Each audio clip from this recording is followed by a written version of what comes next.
인터넷 시대에 등장해서 모바일 시대에는 제2의 전성기를 누리는 기업들이 있습니다. 네이버와 카카오죠. 1996년 삼성 SDS의 이혜진이 사내 창업으로 세운 네이버는 명실공히 국내 최고의 포털이 되었죠. 모바일 시대가 되면서 그 영향력이 줄었을까요? 천만에요. 웹툰, 엔터, 핀테크, 커머스, 유통 할 것 없이 전방위에서 활약하고 있습니다. 이혜진 대표와 서울대 동문인 김범수 대표는 1998년 한게임을 창업해요. 그리고 2000년 이혜진 대표와 회사를 합병합니다. NHN이 탄생했죠. 하지만 서로 뜻이 맞지 않았고 2007년 김범수는 NHN에서 나와 미국으로 떠납니다. 그리고 3년 후 만든 게 바로 카카오톡이었죠. 자, 이 두 회사는 거의 창업 2회차잖아요. 모든 분야를 무섭게 싹쓸이하는 바람에 네이버 따로, 카카오 따로 한 회사씩 정리할 수가 없을 지경이에요. 이 숙명의 라이벌은 거의 모든 분야에서 맞붙고 있는데요. 오늘은 그 중에서도 격전지인 커머스와 페이 분야를 살펴보겠습니다. 네이버페이는 2015년 6월 등장합니다. 출범 당시 은행을 대체하는 핀테크의 선도주자로 꼽혔는데요. 네이버페이가 핀테크인가? 저금이나 송금이 되나? 돼요. 통장도 있고 대출도 있고 관련 금융상품도 있지만요. 사실 많이 모르실 거예요. 가장 많이 쓰는 기능은 간편 결제입니다. 체크카드, 신용카드를 미리 등록해놓고 쉽게 결제하는 거죠. 네이버에서 검색해서 물건을 사보셨다면 한 번씩은 써보셨을 거예요. 저는 다른 사이트에 회원가입을 안 해도 돼서 자주 써요. 온라인 사이트 65,000곳에서 쓸 수 있고 오프라인 매장에서도 QR 결제나 네이버 주문으로 결제할 수 있는데요. 사실 페이먼트 서비스는 오프라인에서는 삼성페이, 온라인에서는 네이버페이가 꽉 잡고 있습니다. 편리함뿐 아니라 메리트도 있어요. 네이버페이로 구매하고 리뷰를 남기면 포인트를 적립해주죠. 또 월 4,900원의 멤버십에 가입하면 포인트를 더 적립해줘요. 편리함과 혜택을 제공해서 많은 소비자들을 불러 모았고 소비자들이 모이니까 더 많은 셀러들이 네이버 커머스 생태계에 들어왔습니다. 셀러들이 많으니까 다시 더 많은 소비자가 네이버페이 멤버십에 가입했습니다. 한마디로 생태계가 만들어진 거죠. 네이버페이의 거래액은 2016년 1분기 0.7조 원에서 2020년 4분기에는 7.8조 원으로 10배 가까이 성장했고요. 네이버페이의 운영사인 네이버 파이낸셜은 2020년 549억으로 흑자 전환에 성공합니다. 사실 페이의 시작은 카카오가 더 빨랐습니다. 2014년 출시된 카카오페이는 카카오톡 기반으로 빠르게 사용자를 모았습니다. 2020년 기준 가입자가 무려 3,400만 명으로 안 써본 사람이 거의 없죠. 2020년 4분기 카카오페이의 거래액은 전년 동기 대비 47% 오른 19.9조 원, 2020년 1년간의 거래액은 67조 원. 내가 언제 카카오페이를 썼나 싶으실 수도 있어요. 점심 식사 엠빵하는 간편 송금은 물론이고 요즘은 축의금, 부조금도 페이로 하죠. 게다가 카카오의 다른 서비스에서 결제해보신 적이 있다면 카카오페이를 쓰신 겁니다. 대표적으로 카카오톡 선물하기가 있죠. 생일, 관혼상제, 감사 선물을 책임지고 있는데요. 또 이모티콘을 사봤다면 역시 카카오페이로 산 거예요. 카카오 택시, 카카오 주차, 카카오 헤어샵 모두 카카오페이로 결제를 지원합니다. 네이버페이와 카카오페이는 기존 서비스의 영향력을 바탕으로 결제 서비스를 성장시켰다는 공통점이 있습니다. 하지만 이 둘이 나아가는 방향은 다릅니다. 카카오페이의 지향점은 쉬운 금융에 있습니다.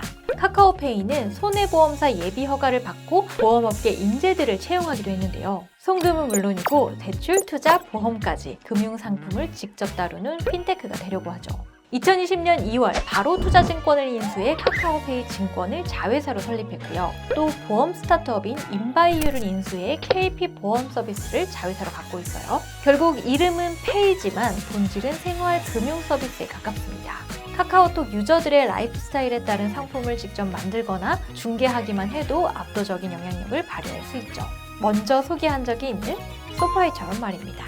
반면 네이버는 페이먼트, 즉 지불 수단에 초점을 맞추고 협업으로 문제를 풀고 있습니다. 재미있는 건 네이버는 대개 직접 하지 않는다는 거예요. 기존 회사와 협업하여 상품을 함께 만들거나 기존 상품을 중개하는 방식으로 문제를 풀죠. 예를 들어 대출 프로그램도 미래에셋과 함께 계좌를 만들고 네이버가 중개하는 식이에요. 네이버페이의 또 다른 특이점이 있습니다. 2020년 7월 네이버 파이낸셜은 스마트 스토어에 입점한 소상공인을 위한 대출 프로그램을 만들었는데요. 네이버 생태계 안에 있는 이해관계자를 위한 프로그램인 셈이죠. 카카오는 IPO를 전제로 직접 상품과 서비스를 만들면서 몸집을 불리고, 네이버는 직접 하지 않고 플랫폼으로 운영하면서 차이를 보이고 있습니다. 요약하면 카카오페이는 직접 금융상품을 만드는 독립된 기업이고, 네이버페이는 네이버 생태계를 중심으로 한 기반 서비스인 셈이죠. 이는 네이버와 카카오의 본질적인 차이이기도 합니다. 카카오는 계속 자회사를 만들어 상장시키는 전략으로 사업을 확장했습니다. 카카오 게임즈와 카카오 뱅크도 IPO에서 흥행을 거두었고, 카카오 M과 카카오 페이지는 카카오 엔터테인먼트로 상장을 앞두고 있죠. 자회사가 총 158개에 달해요. 카카오는 자회사가 스스로 의사결정을 내릴 수 있는 구조를 선호합니다. 반면 네이버는 그 기업 규모에 비해 자회사를 잘 상장시키지 않습니다. 제페토를 만든 스노우, 글로벌 웹툰 1위인 네이버 웹툰, 웹드럼으로 사랑받는 플레이리스트 등 자회사는 많지만 상장은 하지 않죠. 모두 모회사인 네이버를 중심으로 움직이고 있습니다. 네이버와 카카오는 커머스 전략도 다릅니다. 네이버는 스마트 스토어를 중심으로 운영합니다. 아마존이 아마존 마켓플레이스를 통해 수많은 소상공인을 불러와 규모를 키웠듯, 네이버도 스마트 스토어 중심으로 네이버 쇼핑을 압도적으로 키우고 있죠. 핵심은 수많은 셀러와 브랜드를 유치하는 것입니다. 더 많은 셀러와 브랜드가 스마트 스토어에 오게끔 편리성을 강조하는 거죠. 네이버는 CJ 대한통운과 협업해 46만 스마트 스토어에게 당일 배송을 지원하고자 물류 시스템을 구축하고 있습니다. 최근에는 여기서 하나가 더해졌는데요. 바로 신선식품입니다. 지금까지 과일, 육류 같은 신선식품은 오프라인 대형마트나 마켓컬리, 이마트몰이 강세를 보였는데요. 네이버가 이 시장까지 노리고 있습니다. CJ 대한통운과 함께 저온 풀필먼트 물류센터를 운영하고 있는데요. 배달의 민족, 쿠팡, 마켓컬리, 이마트 등 수많은 배달 서비스 대신 네이버에서 쇼핑하라는 거죠. 또 하나, 크로스보더 이커머스, 즉 해외 역직구에도 많은 투자를 하고 있습니다. 국내 제품을 해외에 판매하는 커머스죠. 지금까지 국내 이커머스는 내수에 집중해 왔습니다. 네이버는 국경 없는 판매를 지원해서 스마트 스토어 생태계를 키우려는 거죠. 카카오의 전략은 다릅니다. 현재 카카오 커머스는 선물하기라는 틈새 시장에서 성공했다는 평가인데요. 생각해보세요. 내 친구 생일인 거 알려줘. 선물이니까 할인을 많이 바라지도 않아. 저도 쓸 때마다 감탄하는데요. 카톡 선물하기 거래액은 약 3조 원, 영업이익률이 27%에 달합니다. 이제 선물하기에서는 티파니, 구찌, 생로랑 같은 명품도 만날 수 있고요. 발뮤다, 다이슨, 바디프렌드 같은 가전도 취급하고 있어요. 상품의 스펙트럼을 더욱 넓히는 게 당장의 과제입니다. 다른 성장 동력은 카카오 점입니다. 카카오톡 채널의 업그레이드 버전으로 쉽게 말해 카카오의 가상의 가게를 내는 것인데요. 나이키의 경우 나이키 홈페이지를 방문하지 않아도 톡 채널을 통해 다양한 상품을 확인해 볼 수 있고, 상품 구매도 손쉽게 할 수 있습니다.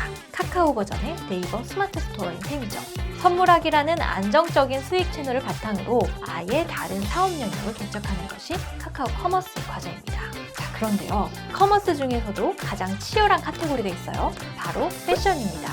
카카오는 얼마 전 1020 여성을 겨냥한 쇼핑 플랫폼 지그재그를 인수했어요. 남자는 무신사, 여자는 지그재그라는 말이 있을 정도로 정말 큰 플랫폼인데요. 카카오 스타일에 입점한 쇼핑몰이 카카오톡 스토어를 통해 옷을 팔고 카카오 쇼핑 라이브를 통해 마케팅을 한다면 어떨까요? 아직은 조금 작아 보이는 카카오 커머스 생태계도 네이버 스마트 스토어처럼 커질 수가 있겠죠.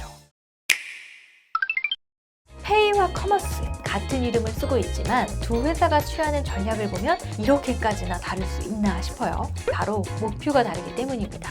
네이버페이는 커머스를 중심으로 생태계를 확대하고 있습니다.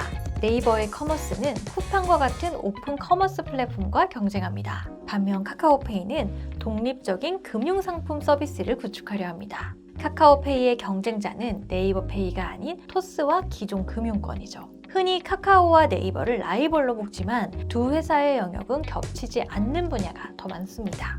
오늘 살펴본 페이와 커머스만 봐도 그렇죠. 앞으로 10년 후에는 카카오가 더 잘하고 있는 영역도, 네이버가 더 잘하고 있는 영역도 있겠죠. 최근 규제 이슈가 불거지고 있긴 하지만 어떻게 이 두 기업이 한국의 IT 시장을 이끌어 나갈지 기대가 되기도 합니다. 네이버 대 카카오, 카카오 대 네이버 읽어주셨습니다.